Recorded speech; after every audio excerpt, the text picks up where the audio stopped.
পেলে ও Beckenbauer football ইতিহাসে দুই কিংবদন্তির স্মৃতি জড়িয়ে আছে যে ক্লাবের সঙ্গে।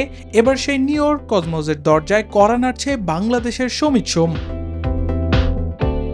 কানাডিয়ান প্রিমিয়ার লিগের ক্লাব ক্যালভারি এফসির সঙ্গে ৩ বছরের সম্পর্ক শেষ করেছেন বাংলাদেশি এই মিডফিল্ডার। জানুয়ারিতে ক্লাব ছাড়ার পর থেকেই ছিলেন নতুন ঠিকানার সন্ধানে। এবার সেই ঠিকানা হতে পারে ফুটবল ইতিহাসের অন্যতম আলোচিত ক্লাব নিউ ইয়র্ক কসমোস। গুঞ্জন অনুযায়ী যুক্তরাষ্ট্রের ফুটবল কাঠামোর তৃতীয় স্তরে খেলা কসমোসের সঙ্গে যোগ দিতে পারেন সুমিত। যুক্তরাষ্ট্রের ১ নম্বর জিম চেইন গোল্ড জিম এখন আবারও বাংলাদেশে।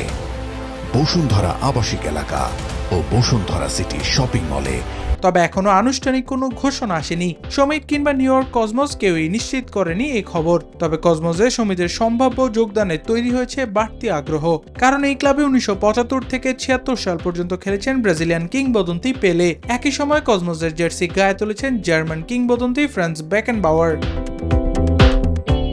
আর সেই ঐতিহাসিক ক্লাবে এবার বাংলাদেশের পতাকা উঠতে পারে। কানাডার হয়ে দুটি প্রীতি ম্যাচ খেলা সমিত গত বছর বাংলাদেশের নাগরিকত্ব পাওয়ার পর বেছে নেন লাল সবুজের জার্সিকে। তাই তো সমিতকে ঘিরে গুঞ্জন এখন তুঙ্গে। শেষ পর্যন্ত কি সত্যি কসমোসের জার্সিতে দেখা যাবে লাল সবুজের এই মিডফিল্ডারকে?